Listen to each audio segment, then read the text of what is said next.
जी के लिए क्यों आया? तो वो कहते हैं कि इसमें दोष आपका है। क्या जी?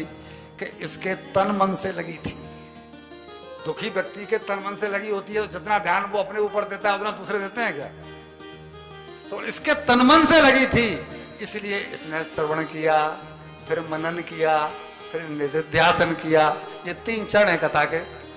आज आपने जो सुना है उसको अगर अपने रूम में जाकर के चिंतन करें कि भाई रोटी राम ने कहा तो था कि ऐसा ऐसा है क्या, अपने मन से पूछो। तो अगर अपने मन से पूछोगे मी साहब मनन कर रहे हैं और फिर उस पर अगर अमल करने तो वो निधिध्यासन हो गया। तो इसके पास तो कोई काम था नहीं, तन मन से लगी थी। तो 7 दिनों की कथाओं को उन्होंने बड़े प्रेम से श्रवण किया, मनन किया और फिर निधिध्यासन किया। इस विधि से जब कथा सुनी जाती है तो ये विमान आता है। अगर बाकी के सब लोग भी इस विधि से कथा सुने तो हम आश्वासन देते हैं कि सबके लिए विमान लेकर के अगली बार आ जाएंगे। राकेश प्रभु जी कह रहे हैं कि जाना किसको, अगर आ गए तो भी चढ़ेगा। चढ़ेगा कौन?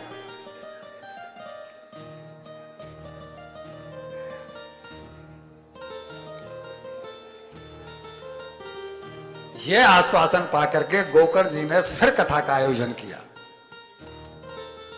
सामने विमान देख लिया तो थोड़ी सी ये हो गया कि भाई ये तो हमको भी आवे।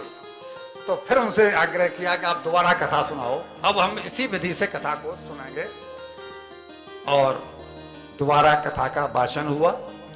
कथा का भाषण हुआ तो कथा की समाप्ति पर विमान सह भक्तैश्च हर राविर्बभूव। सच में भक्तों से भरे हुए विमान को लेकर के भगवान स्वयं ही प्रकट हो गए। इस पर शब्दों में लिखा हुआ है विमान सह भक्तैश्च, यानी भक्तों के सहित हरि राविर्बभूव, स्वयं भगवान प्रकट हो गए। भगवान के पास कुछ काम नहीं है सिवाय अपनी संतान को खुश देखने के अलावा। अब हम खुश नहीं होना चाहें तो इसमें भगवान का क्या दोष है? वाह! तो चारों ओर तालियां बजने लगी, जय जयकार होने।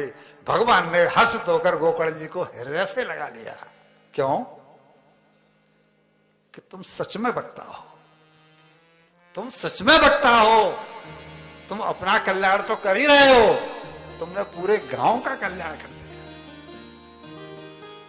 क्या कहना चाहते हैं ये?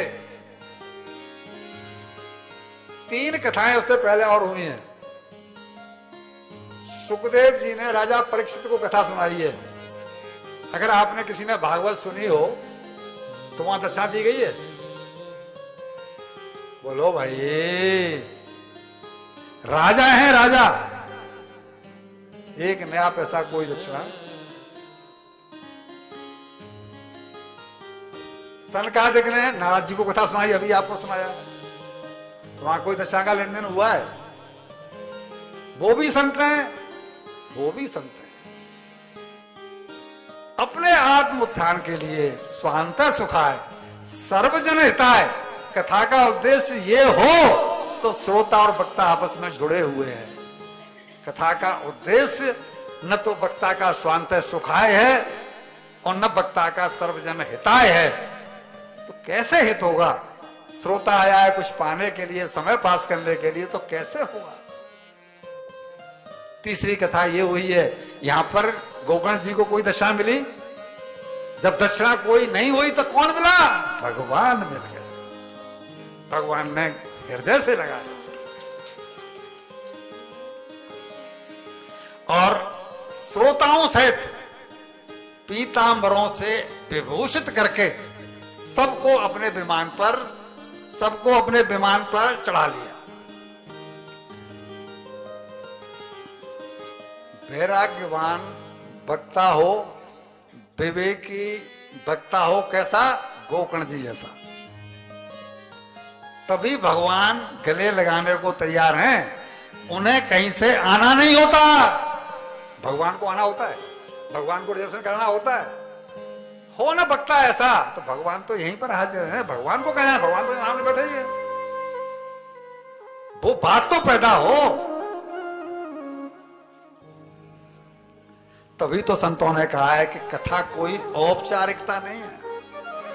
संतों ने कहा है कि कथा कोई औपचारिकता नहीं है, बल्कि इसके कुछ नियम हैं, उन्हें निभाया जाए। लोक चिंता धनागारम पुत्र चिंता विदुषच, ये पद्म पुराण का श्लोक है, भागवत का नहीं है। लोक चिंता धनागारम पुत्र चिंता विदुषच कथा चित्त शुद्ध मित्ति कथा चित्त सिद्धमति सलभेत फलम उत्तमम। इसे टाइम पास करने के लिए, बल्कि अपने कल्याण के लिए, अपनी ग्रंथि रूपी गांठों को फोड़ने के लिए सुनना चाहिए। अरे जिस भागवत कथा से जड़ बांस की गांठें फट गई, उस कथा से हम चैतन्य व्यक्तियों के ग्रंथि गांठें जो हमने बांध रखी हैं, वो क्या नहीं खुल सकती? कौन सी बड़ी बात है? बस जरा सुनो तो सही, अमल करो तो सही। ये कहां मुश्किल है भाई? लेकिन वैसे सुने तब बात मिले, जैसे कि विधान में बताया गया है। अब यहां उन्होंने बताया है, उनका उद्धार हो गया, भगवान उनको लेकर के चले गए। अब यहां बताया है कि इस सप्ताह की विधि क्या है, जो हम 7 दिन का संकल्प लेकर के बैठे हुए हैं, इसकी विधि क्या है।